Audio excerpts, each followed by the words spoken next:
Assalamualaikum warahmatullahi wabarakatuh. Dalam kesempatan kali ini, izinkan kami untuk sedikit memaparkan materi terkait Alat output soft copy. dan juga drive device. Namun sebelum itu, Seperti kata pepatah bilang, tak kenal maka tak sayang. Maka perkenalkan, nama saya Petrusyan Mardian. dan saya Fajrul Hilal, berikut adalah penjelasan materinya. Di dalam pembelajaran kali ini, kita akan belajar mengenai alat output soft copy dan drive device. Di dalam materi, kita akan belajar pertama, sejarah dari alat output soft copy dan drive device. Kedua, versi alat output soft copy dan drive device. Serta ketiga, manfaat serta cara kerja dari alat output soft copy dan drive device.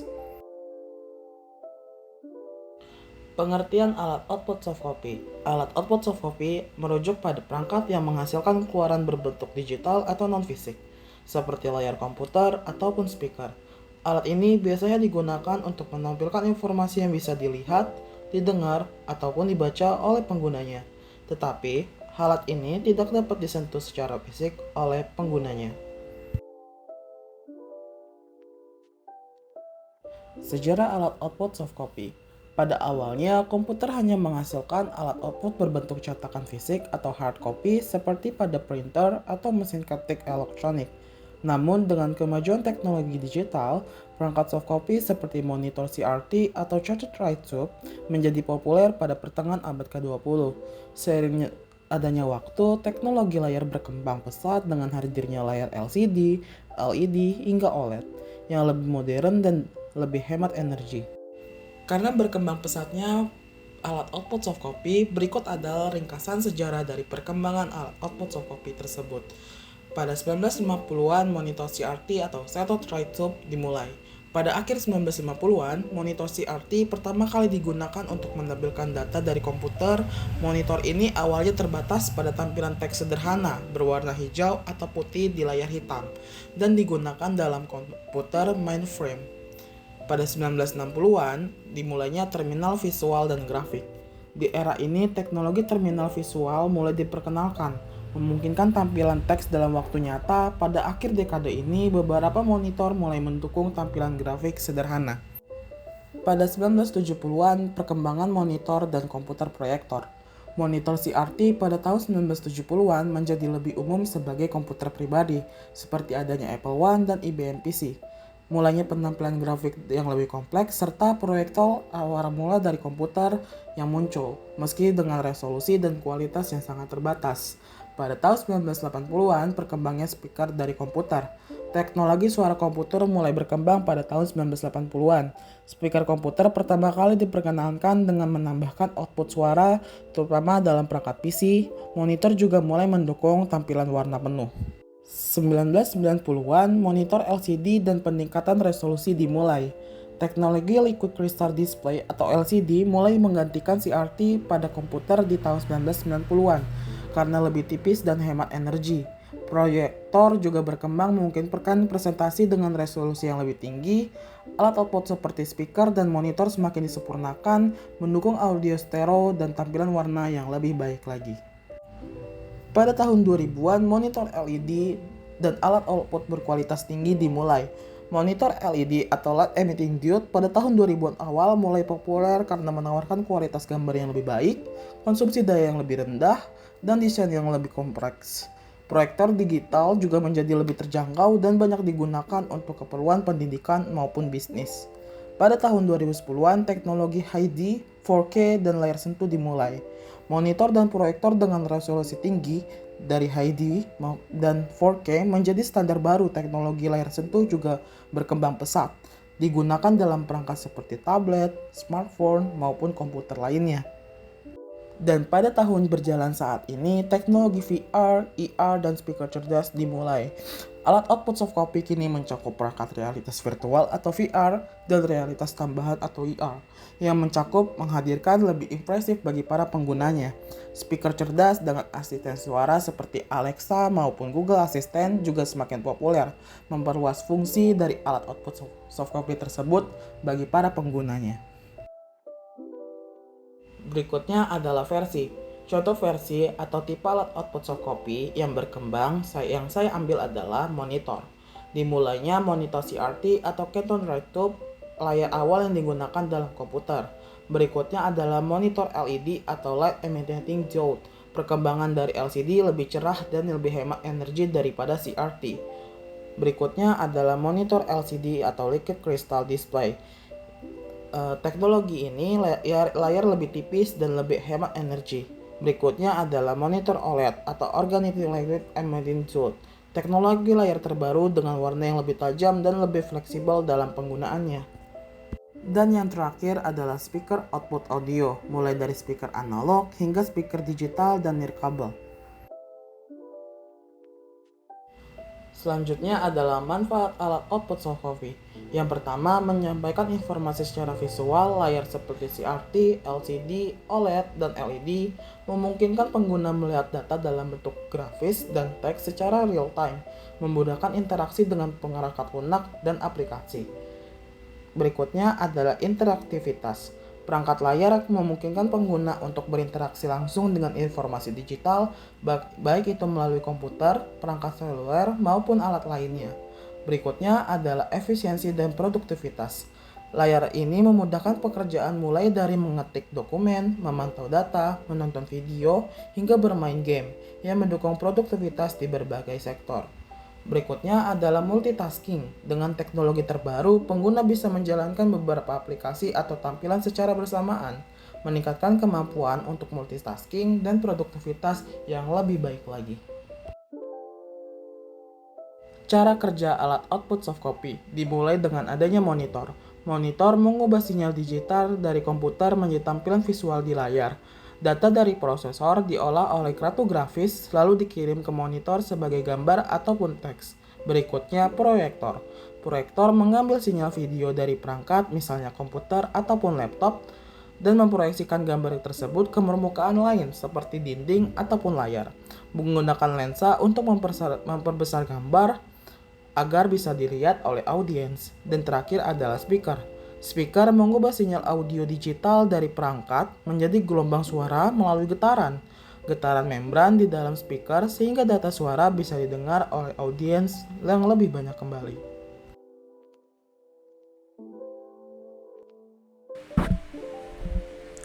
Drive device. Apa sih itu drive device? Bagaimana sejarah perkembangan drive device? Dan apa saja contoh-contoh serta jenisnya? Drive device. Drive device adalah sebuah perangkat yang digunakan untuk menyimpan, membaca, dan mengolah data dalam bentuk digital. Drive device memungkinkan komputer atau perangkat elektronik lainnya untuk menyimpan berbagai jenis file seperti dokumen, gambar, video, dan aplikasi, sehingga data tersebut dapat diakses dan digunakan saat kita butuhkan. Lalu, bagaimana sih sejarah perkembangan dari drive device itu sendiri? Semua ini berawal pada tahun 1950-an. Perangkat penyimpanan digital diawali oleh magnetic drum memory yang diciptakan oleh Gustav Tauschek. Ini adalah perangkat pertama yang bisa menyimpan data secara digital. Drum ini terbuat dari logam dan dilapisi material magnetik yang memungkinkan data disimpan pada permukaan yang berputar. Pada zaman ini, pengguna utama dari perangkat tersebut hanyalah insinyur dan juga para ilmuwan yang membutuhkan komputer besar, serta hanya digunakan di lingkungan penelitian dan untuk kepentingan militer. Magnetic drum memory ini menjadi titik awal yang sangat penting dalam sejarah penyimpanan data digital. Lanjut pada tahun 1956, terciptalah hard disk drive oleh Reinhard B. Johnson dan tim dari IBM. Mereka mengembangkan HDD pertama yang menjadi terobosan baru. Hard disk ini berukuran sangat besar, sebesar lemari. Namun hanya bisa menyimpan data sebesar 3,75 MB. Meskipun kapasitas ini terdengar kecil di zaman sekarang, namun pada zaman tersebut, size tersebut sangatlah besar.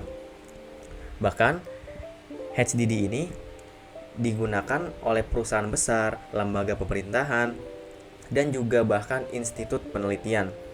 HDD ini membuka jalan bagi penyimpanan berbasis disk magnetik yang jauh lebih cepat dan andal dibandingkan drum magnetik sebelumnya.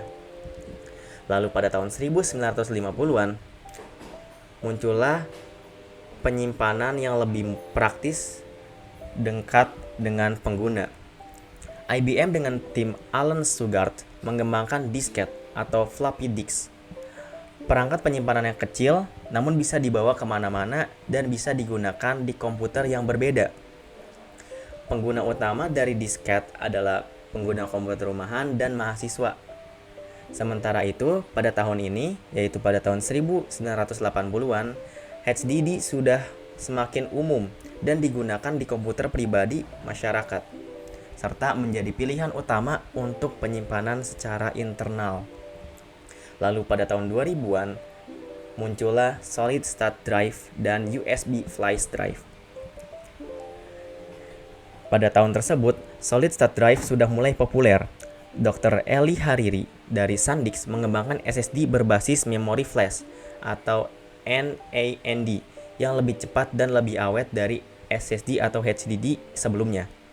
Pada masa itu, penggunaan SSD banyak digunakan oleh profesional IT, desainer grafis, dan gamers, yang dimana mereka membutuhkan kecepatan data dengan akses yang lebih tinggi. Di sisi lain, Dov Maron dari M-System menciptakan USB Flash Drive yang menjadi alat penyimpanan portable bagi pekerja, mahasiswa, dan siapa saja yang perlu memindahkan data dengan cepat dan praktis. Lalu pada tahun 2010 hingga sekarang, muncullah terobosan terbaru yaitu SSD NVMe, terutama dengan pengembangan dari perusahaan seperti Samsung. Penggunaan SSD NVMe mencakup pengembangan perangkat lunak, peneliti, dan profesional kreatif yang memerlukan penyimpanan cepat untuk tugas yang berat. Yang dimana SSD NVMe ini lebih baik daripada SSD sebelumnya. Dia bisa lebih cepat dalam memproses data dan juga bisa mempersingkat waktu dan penyimpanannya lebih praktis. Di waktu yang sama, terciptalah penyimpanan cloud dari perusahaan seperti Amazon Web Service. Dengan cloud storage, penggunaan dari individu hingga perusahaan besar bisa menyimpan data secara online dan mengaksesnya dari mana saja dengan internet. Jadi, bisa kita lihat teknologi penyimpanan terus berkembang dari bentuk awal yang besar dan terbatas menjadi lebih cepat, portable, dan fleksibel, dari drum logam hingga penyimpanan online. Semua teknologi ini memudahkan kita dalam mengelola data dalam kehidupan sehari-hari, dan penggunaannya melibatkan berbagai kalangan dari ilmuwan bahkan sekarang hingga pengguna umum. Selain itu, drive device juga memberikan berbagai manfaat kepada penggunanya. Di antaranya menyimpan data, seperti kita bisa menyimpan foto, video, musik, aplikasi, hingga sistem operasi bila kita menggunakan drive device. Kemudian, mempercepat akses data. Dengan kita menggunakan drive device, maka kita akan mendapatkan akses data yang lebih cepat, sehingga saat kita merender video, saat kita membuka game, saat kita menggunakan perangkat lunak desain, nah itu akan lebih cepat dan lebih efisien waktu. Karena apa? Karena menggunakan drive device seperti SSD ataupun SSD NVMe. Selanjutnya, dengan drive device, kita dapat transfer dan berbagi data secara lebih praktis dengan menggunakan USB flash drive atau hard drive eksternal. Selain itu, kita juga dapat membackup data atau membuat data cadangan sehingga sewaktu-waktu data kita hilang, kita dapat memulihkannya kembali. Lalu, bagaimana sih cara kerja dari drive device? Cara kerja dari drive device itu bermacam-macam. Namun, secara umumnya, sistemnya tuh seperti ini. Pertama, drive device akan menyimpan data kita dalam bentuk biner, yaitu angka 0 dan angka 1. Nah, ketika kita menyimpan file, maka otomatis file tersebut akan diubah menjadi angka-angka biner dan disimpan di chip atau di piringan khusus. Saat kita mau membuka file, drive device akan langsung mengembalikan data biner tersebut ke bentuk aslinya. Jadi, saat kita membuka dan melihat file tersebut, maka isi filenya akan sama dengan saat kita menyimpan dulu. Jadi tidak ada kasus terjadi saat kita nyimpan file dan kita buka filenya itu berbeda. Baik, selanjutnya kita akan masuk ke jenis-jenis atau contoh dari drive device. Yang pertama ada hard disk drive atau HDD, yang kedua ada solid state drive atau SSD, selanjutnya ada USB flash drive, ada optical drive atau CD or DVD, dan yang terakhir ada network attached storage atau NES. Lalu, kira-kira perbedaannya apa sih di antara kelima jenis atau contoh dari drive device tersebut? Mari kita bahas satu persatu. Yang pertama, hard disk drive atau HDD. HDD adalah perangkat penyimpanan yang menggunakan cakram logam berputar untuk menyimpan data dalam bentuk magnetik. Cara kerjanya, ketika kita menyimpan atau membuka file, cakram di dalam HDD akan berputar dan lengan mekanis akan bergerak untuk membaca atau menulis file yang kita buka tersebut. Untuk kelebihannya, bila kita menggunakan HDD, kapasitasnya lebih besar, lebih luas, dan harganya lebih murah. Kekurangannya, kecepatannya lebih relatif lambat dan rentan terhadap kerusakan jika terkena guncangan. Selanjutnya ada solid state drive atau SSD. SSD adalah perangkat penyimpanan yang menggunakan chip memori flash, mirip dengan yang ada di USB, namun tanpa ada bagian bergerak. Cara kerjanya, SSD menyimpan data dalam chip elektronik dan membaca atau mengakses data langsung dari chip, sehingga SSD tidak membutuhkan waktu untuk berputar seperti HDD. Kelebihannya, kita menggunakan SSD, maka kita akan mendapatkan kecepatan mengakses yang lebih cepat daripada HDD.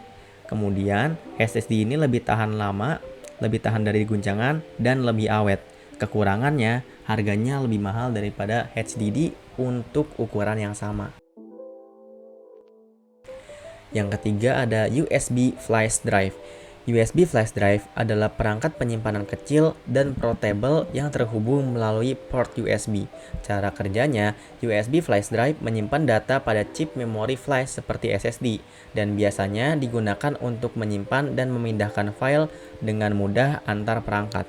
Kelebihannya, ukurannya kecil, ringan, mudah dibawa kemana-mana, dan praktis untuk transfer data.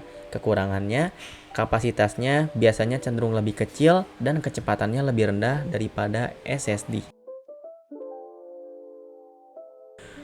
Selanjutnya, yang keempat ada optical drive atau CD or DVD. Optical drive adalah alat yang membaca dan menulis data ke dalam CD, DVD, atau Blu-ray menggunakan sinar laser. Cara kerjanya, saat kita memasukkan CD atau DVD, laser dalam optical drive akan membaca data dari cakram dengan memantulkan cahaya pada permukaan cakram yang berputar. Kelebihannya, CD dan DVD mudah disimpan, dipindahkan, atau dibagikan ke orang lain, sehingga mudah diperjualbelikan. Kekurangannya, kapasitasnya sangatlah terbatas, mulai dari 700 MB hingga beberapa giga saja. Yang terakhir atau kelima ada Network Attached Storage atau NES.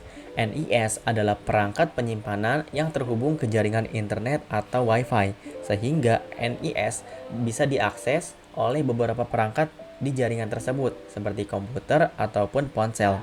Cara kerjanya, NES tersambung ke Wi-Fi atau jaringan lokal, dan semua data yang disimpan di NES dapat diakses dari perangkat apa saja yang juga tersambung ke jaringan itu.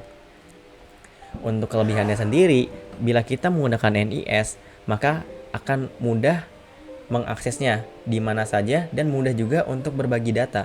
Untuk kekurangannya sendiri, NES ini cenderung lebih mahal dan perlu keamanan tinggi jika terhubung ke internet. Kesimpulannya, drive device adalah perangkat penyimpanan seperti HDD, SSD, USB flash drive, dan cloud storage, yang dimana kelima hal tersebut memungkinkan penyimpanan dan pengolahan data digital dalam skala besar dengan akses cepat, keamanan, dan fleksibilitas tinggi. Dan untuk alat output soft copy adalah alat yang menampilkan data digital secara langsung tanpa perlu dicetak, menggunakan perangkat seperti monitor, proyektor, dan juga speaker. Ini memungkinkan penyajian informasi secara efisien dan fleksibel tanpa perlu media fisik.